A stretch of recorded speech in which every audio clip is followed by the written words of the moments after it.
ഇന്ന് ഉണ്ടാക്കാൻ പോകുന്നതെന്ന് വെച്ചാൽ വെള്ളയപ്പമാണേ. വെള്ളയപ്പം ഉണ്ടാക്കുന്നത് വെച്ചാൽ അതായത് പച്ചരി വെള്ളത്തിലിടണം. ഒത്തിരി നേരം ഒന്നും വെള്ളത്തിലിടരുത്, 2 മണിക്കൂറൊക്കെ വെള്ളത്തിലിട്ടാൽ മതി കേട്ടോ. അത് നന്നായിട്ട് അരയ്ക്കണം.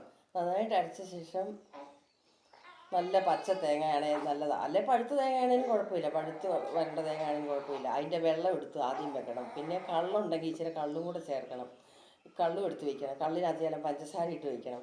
അതിന് ശേഷം ഈ തേങ്ങ നല്ല വെണ്ണ പോലെ അരച്ചിട്ട് കള്ളും ചേർത്ത് പിന്നെ തേങ്ങാവെള്ളവും തുള്ളി പഞ്ചസാരയും എല്ലാം കൂടെ കൂട്ടി ചേർത്തിട്ട് 1 മണിക്കൂർ നേരം ഇങ്ങനെ കലക്കി വെക്കണം. പിന്നെ കപ്പി കാച്ചുന്ന കാര്യം ഞാൻ പറയാൻ മറന്നു കേട്ടോ. അത് പറയാം. ഒന്നെങ്കിൽ ഇച്ചിരി അതിൻ്റെ മാവ് തന്നെ എടുക്കണം, അല്ലെങ്കിൽ റവയോ എന്തെങ്കിലും എടുത്തിട്ട് ശകലം വെള്ളത്തിൽ കുറുക്കിയിട്ട് ചേർക്കണം.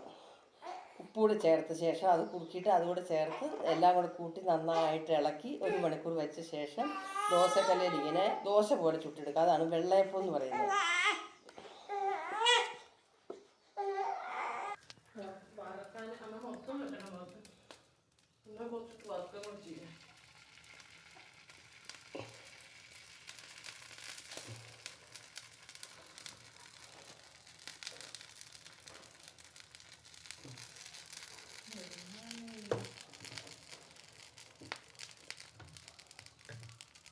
മറ്റേ അപ്പം ഉണ്ടാക്കുന്ന പാത്രത്തിൽ ഉണ്ടാക്കാൻ പറ്റില്ലായിരുന്നോ?